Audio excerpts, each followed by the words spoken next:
Hey guys, I'm Eric, and today I want to talk to you about curve brushes. I want to teach you how to make a curve brush from start to finish so that you can begin building your own library of super useful curve brushes.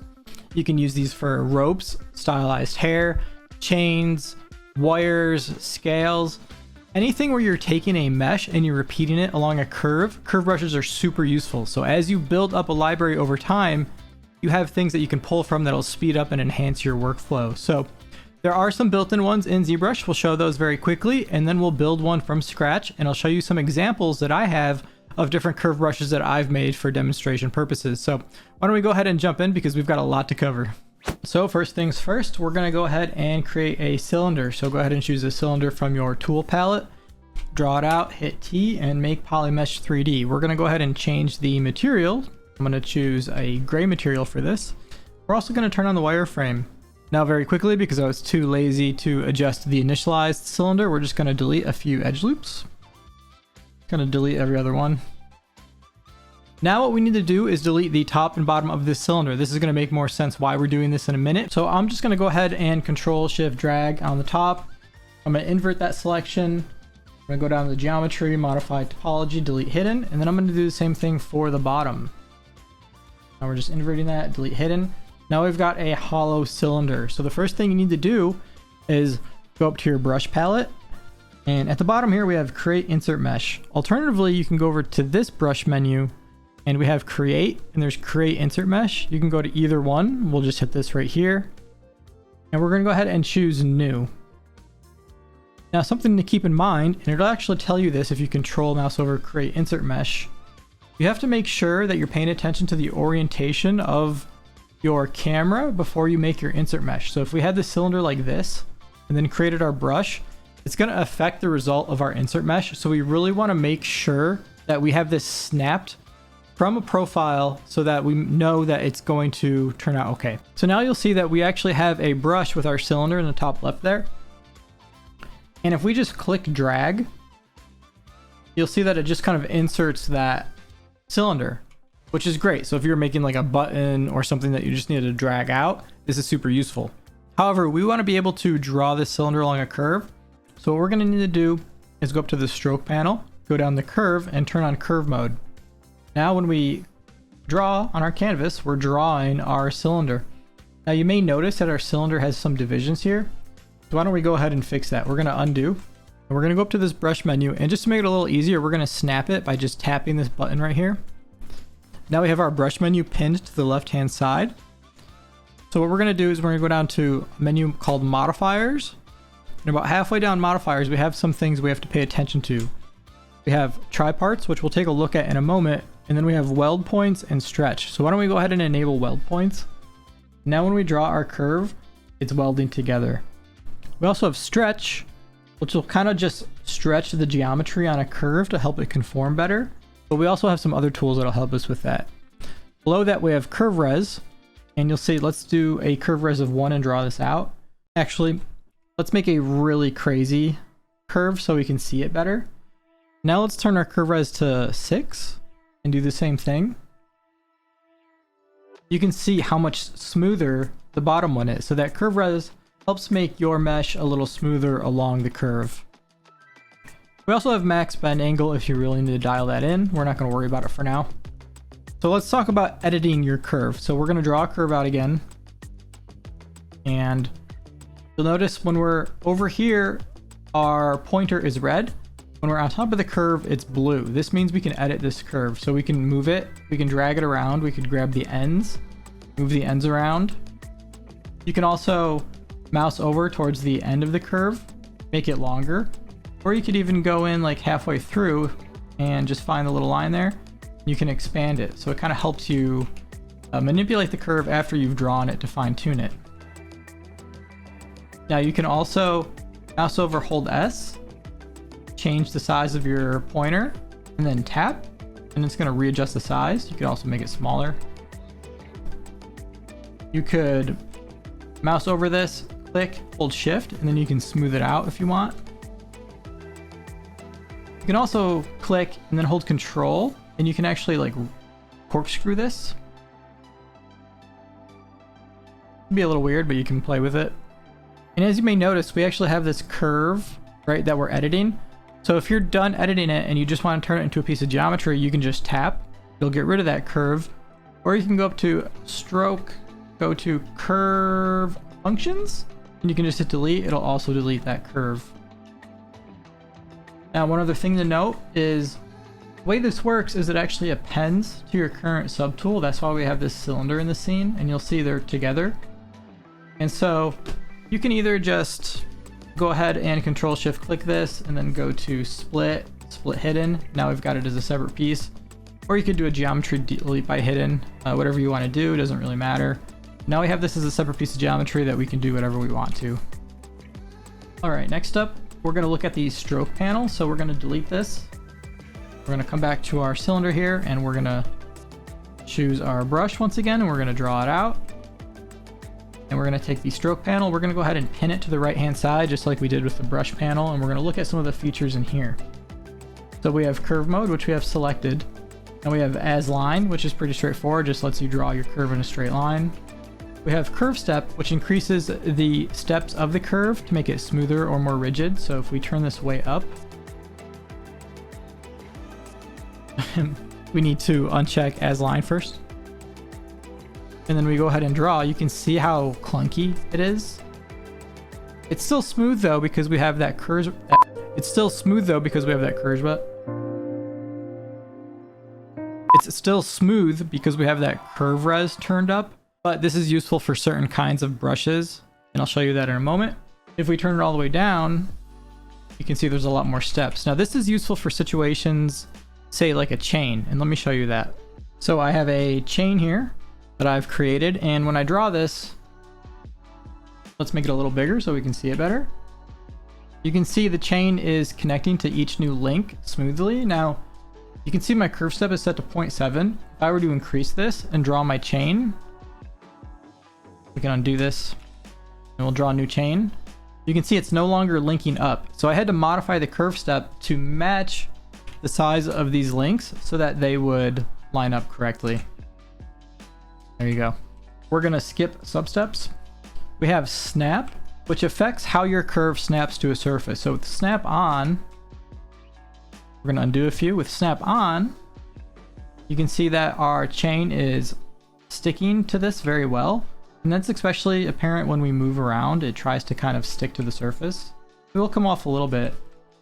Versus if we turn it off and we draw, this is really gonna, it's just gonna kind of pull off. Like it's not gonna stay on very well. So that really just depends on your needs. So next up we have bend start and bend end. So let's go ahead and draw a curve. With these off, we just move this curve around. You'll see that it stays very rigid. These curves on both sides aren't really bending.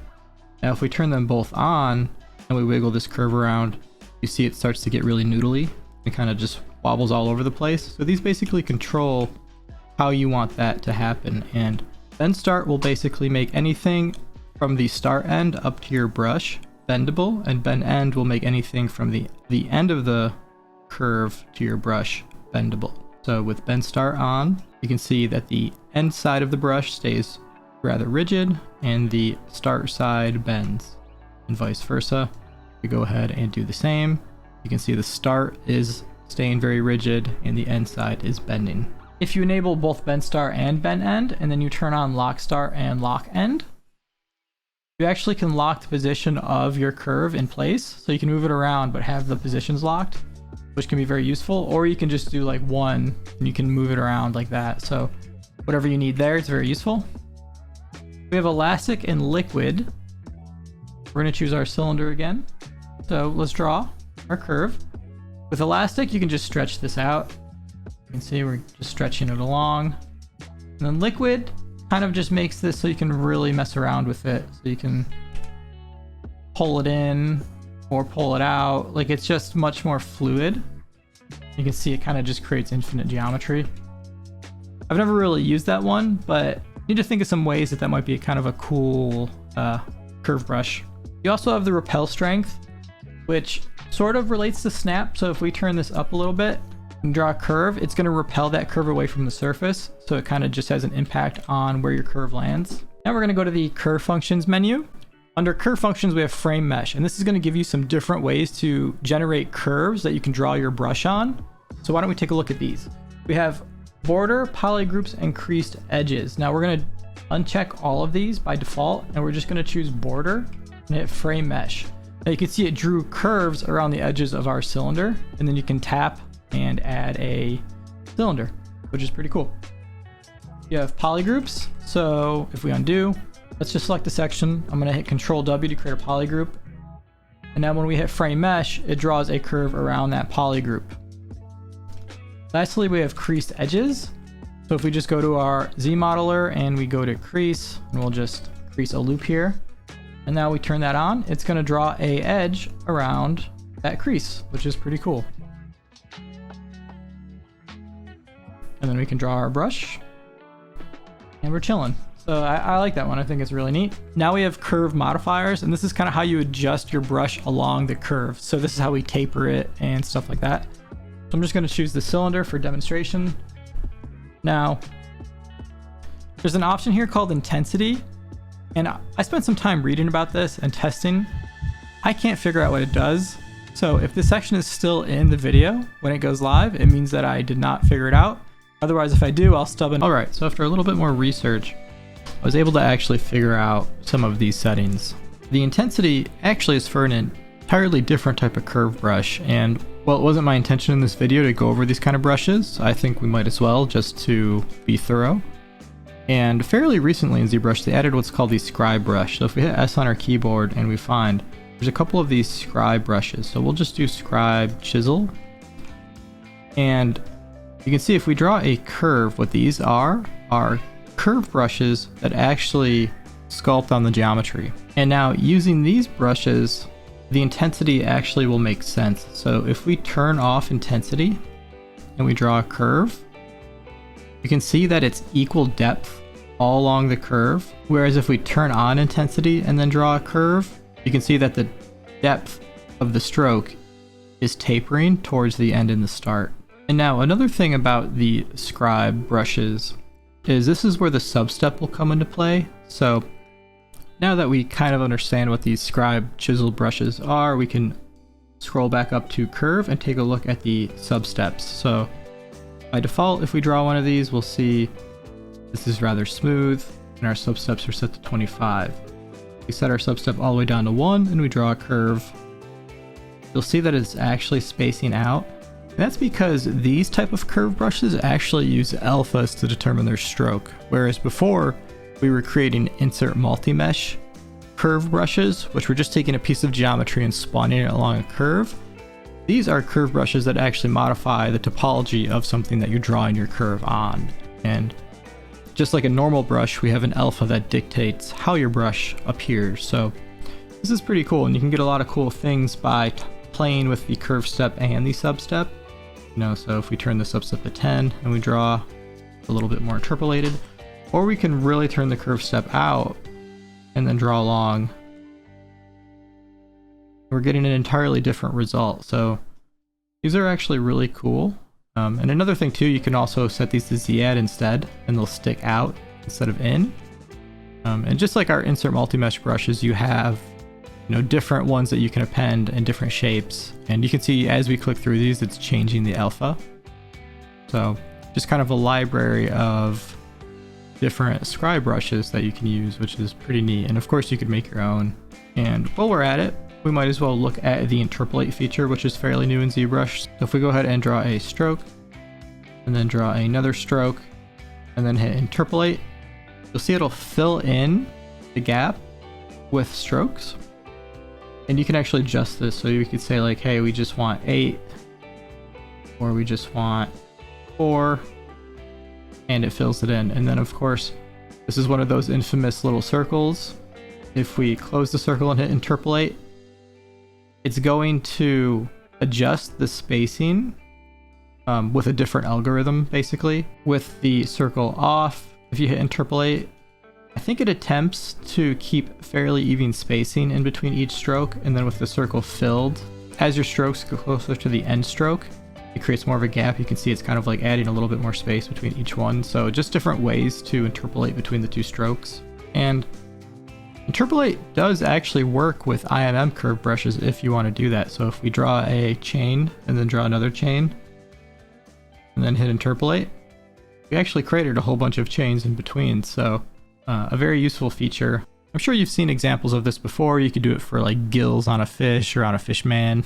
You could do it for any kind of just like rough skin detail or like zombie kind of skin or something. So lots of different things you could use it for. We have size. Now when you draw a curve, you can see that it starts tapered and gets fat. So we can adjust this. So if we go ahead and click right here and open up the curve fall off menu, we have flip horizontal or flip vertical. We can hit flip vertical, draw, and now we have a tentacle or a piece of hair. And you can adjust this curve. You can click points and add to it and draw. And then of course you can also update this. So you can hit reset and then tap your curve again and it'll update based on your new curve. So like most of the settings, this is very non-destructive. And you have some other things you can play with in there too. The last things here are just your brush size. So you can see if we drag that up, just our brush. We have the curve snap distance. So we just draw a curve and this line is giving you problems. So if you want to like make it really long, so I can be way out here and add to it, or you can just bring it way down and then I have to get really close to be able to adjust it. Last in the stroke menu, I want to show you Curves Helper. And Curves Helper is the final way that you can generate curves. So if we go ahead and go over to our tool palette and we choose a Z-sphere. Now I'm just going to quickly draw out a Z-sphere chain. So we're just going to draw out some Z-spheres. Oops.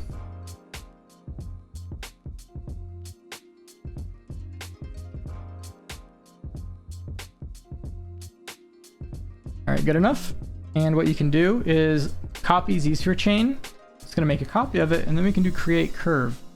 And so now if we come down to our subtool palette and disable our Z-spheres, we have a curve. And you can go ahead and, go ahead and choose your brush, tap it. Now you've got a curve. So, you know, if you're trying to get a curve that's like bending around something in a very, very specific way, or you just want a high degree of control over your curve, this could be super useful. We could also take this and then go to curve functions and hit smooth and smooth it out a bit and just kind of help us get a better result. Now let's go ahead and go back to our cylinder. Zbrush also has a bunch of its own built-in curve brushes if you just need basic stuff. So they have things like curve flat. Just gives you kind of a flat plane. They have curve tube. And then they also have what are called IMM curve brushes, which are insert multi-mesh curve brushes. And let's draw one out. Let's actually make it a lot bigger. Draw it out. We'll zoom in. You can see it opens up a panel of a whole bunch of different shapes, and we can tap any of these shapes and use them for our own purposes. So, okay, I want this one instead. Go in and tap, or I want this one, go in and tap, and it's going to replace it. Now we can make our own versions of these, and this kind of setup, an IMM curve setup, is really useful to consolidate your curve brushes. So for example, if we have a hair curve brush that we create, and we want to have a bunch of variations of that, instead of making a one-off brush for every different strand of hair that you make, we can compact those all into an IMM brush, so it's a little more tidy and a little more organized. And I'm going to show you how to do that now. So let's go ahead and look at some examples. Now, the first one you already seen, which was the chain brush. So here's the chain brush. And you can see that we didn't update our curve step earlier, so let's fix that.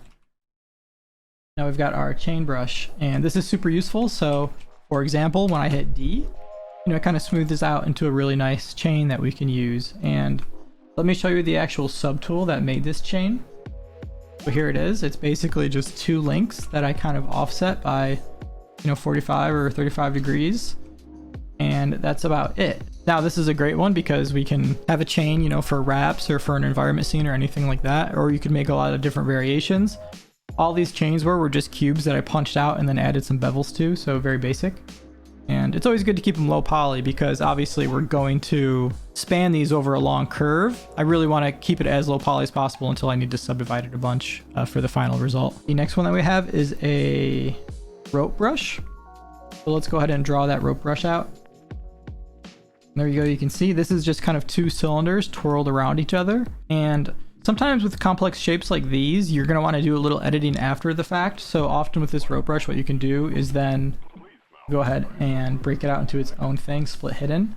We could go down to deformation and just do a little bit of inflate, just kind of tighten up those woven bits to just be a little tighter. And it's also important too with objects like these where you might want to then apply a texture to do a quick UV, even if you just go to unwrap in Zbrush, because then when you're drawing this curve, when you're drawing this, it'll actually stack the UVs for your thing along the whole curve, and it'll just make it a lot easier for you to texture later on. So keep that in mind.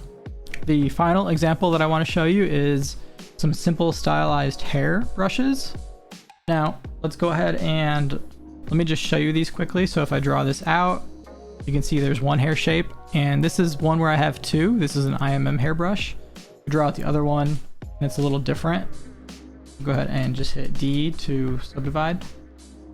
You can see one is just flat, and then one has a little bit of detail. You know, we could make a dozen of these that have all different looks to them. And here are the subtools that I used to make these. Let me turn on wireframe. What you may notice different about this one that we did not use with the other ones is there's subgroups. Now let's go all the way back to the beginning. Under brush modifiers, there's triparts, and what triparts enables you to do is have a start and a finish to your curve brush.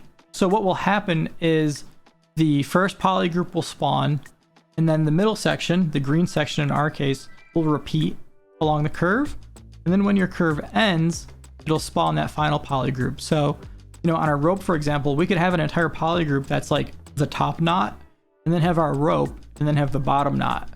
And in our hair case, I just have a simple top, and then I made the bottom poly group a little pointy so that it really comes to a point when it finishes and it doesn't stay open.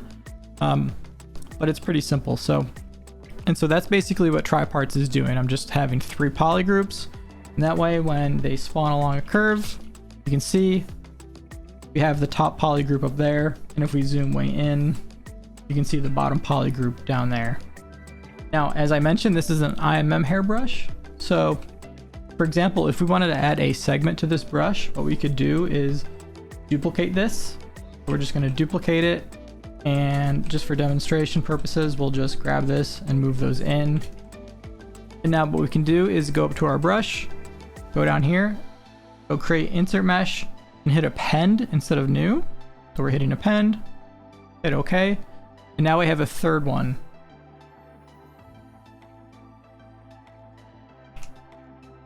So now we have our third version, and you can see that these settings between the different versions in your curve brush are independent. So weld isn't enabled and stretch isn't enabled, and same with the curve brush. So you can see as we tap between these, the settings are different. So you're gonna have to adjust the settings per segment, which honestly is a good thing, because that way, you know, you can kind of really fine tune these. So there you go, we have our third segment. Now, if at any time you want to save these brushes, make sure that you go down here and you go save as, and you save your brush. And you can go ahead and put them there. Or if you want your brushes to load every time that you open ZBrush, you can go to ZBrush, Z Startup, and go to Brush Presets, plop it in there, and then when you open ZBrush, it'll actually have that open in your brush palette. The last thing I want to reiterate is that it is useful to UV your curve brush before you turn it into a curve brush. So if we have this piece here, for example, I would just go up to Z plugins, UV master, and just do a simple unwrap. Now if we just flatten this really quick, you can see we've got our UVs. When we go ahead and run this along a curve, you can see that it has UVs already there, and all the sections are repeating. So that way you don't have to worry about trying to figure out how to do it in Maya or something. Now, I've also been told that the object that you're drawing a curve on also needs UVs, or your curve won't have UVs even if they do technically have them.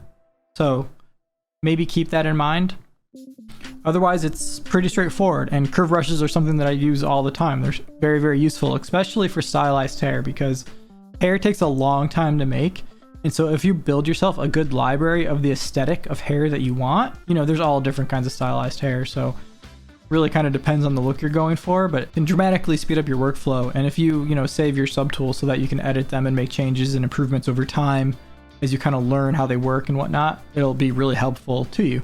So I tried to keep this brief. I hope it was useful to you, and I hope you learned something. Obviously, this isn't like a crazy complicated topic in ZBrush, but I just want to make sure that people are aware that they can make their own, and it's something really cool to use. So there you go. If there's topics you want me to cover, go ahead and leave a comment in the comment section below. Thank you so much for watching the video. I'll see you next time, and don't stop creating. Take care.